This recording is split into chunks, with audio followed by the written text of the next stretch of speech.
یہ پڑھا کریں لا حول ولا قوت الا باللہ. اور اس کا مطلب سمجھے لا حول، یا اللہ میرے میں کسی فتنے سے بچنے کی اسٹرینتھ ہی نہیں ہے، ولا قوہ، اور کوئی نیکی کرنے کی طاقت ہی نہیں ہے، الا باللہ، سوائے تیرے. تو نے ہی مجھے ہدایت دینی ہے، تو نے ہی میرے لیے سے کام لینا ہے، تو نے ہی مجھے راہ راست پہ چلانا ہے. اور اسی لیے سبحان اللہ ہم دیکھیں جب یہ اذان پڑھی جا رہی ہوتی ہے ہم جواب دیتے ہیں اور ہم اذان کے سیم الفاظ ریپیٹ کرتے ہیں، بٹ جب بات آتی ہے حی علی الصلاح، حی علی الفلاح، ہم نہیں کہتے یہ حی علی الصلاح، ویسے لا حول ولا قوت الا باللہ، کہ اللہ ہمارے میں تو ہمت و طاقت نہیں ہے، تو نہیں ہمت دینی ہے فلاح کی طرف جانے کی اور نماز کی طرف جانے کی. حتیٰ کہ ہم مسجد میں بھی بیٹھے ہوں تب بھی ہم کہتے ہیں یا اللہ تو نے کھڑا کر کے تو نہیں توفیق دینی ہے نماز پڑھنے کی. ورنہ کتنے لوگ ہیں جو مسجد کے پاس رہتے ہیں اور ان کو توفیق نہیں ہوتی آج تک نماز پڑھنے کی، اور کتنے لوگ ہیں جو مکہ میں رہتے ہیں بٹ آج تک انہوں نے کعبہ وزٹ نہیں کیا.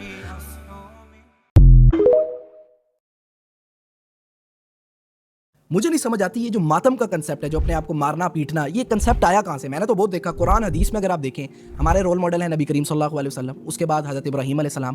حضرت ابراہیم علیہ السلام پہ کتنی جو ہے وہ آزمائشیں آئیں، انہوں نے ماتم کیا. آپ صلی اللہ علیہ وسلم کو کتنی محبت تھی اپنے چچا امیر حمزہ جو کہ سید الشہداء ہیں، انہوں نے ان کے شہید ہونے پہ ان کا کلیجہ کیسے ٹکڑے، انہوں نے ماتم کیا؟ انہوں نے تو کوئی ماتم نہیں کیا. پھر آپ صلی اللہ علیہ وسلم کی جو فیملی ہے اہل بیت جن کو آپ کہتے ہیں، انہوں نے ماتم کیا؟ کہیں سے ثابت کر دیں انہوں نے بھی نہیں ماتم کیا. صحابہ کی زندگی کو دیکھیں انہوں نے بھی ماتم نہیں کیا. ایون کہ آپ صلی اللہ علیہ وسلم کی مستند حدیث ہے جس میں یہ فرما رہے ہیں کہ جو بندہ نوحہ کرے، اپنے آپ کو پیٹے، رخسار پیٹے، ماتم کرے، وہ بندہ ہم میں سے نہیں ہے. کیونکہ یہ بات لاجیکلی پروو ہی نہیں ہوتی، اس بات کا کوئی مطلب بنتا ہی نہیں ہے. گورے ہم پہ یہ دیکھ کے ہنستے ہیں کہ یہ کر کیا رہے ہیں. پھر مجھے پتہ چلا جب میں نے اور ڈیپ ڈاؤن دیکھا کہ یہ کنسیپٹ آیا کہاں سے ہے، یہ رسومات آئی کہاں سے، تو مجھے پتہ چلا ہندوؤں سے یہ رسومات آئی ہیں. یہ آگ پہ چلنا اور اپنے آپ کو دکھ دینا، یہ کرنا. آپ کو اگر افسوس ہے، آپ عقیدت رکھتے ہیں حضرت حسین رضی اللہ تعالیٰ عنہ سے، ہم بھی عقیدت رکھتے ہیں. آپ 9-10 محرم کا آپ صلی اللہ علیہ وسلم حدیث ہے، روزہ رکھیں، آپ ان کے لیے دعا کریں، آپ ان کے راستے پر چلیں. آپ حضرت امام حسین رضی اللہ تعالیٰ عنہ کو آپ مانتے تو ہیں، ان کی مانے بھی تو صحیح نا. یہ ہوگا کہ آپ کو صحیح میں ان کے ساتھ محبت ہے، ان سے عقیدت ہے.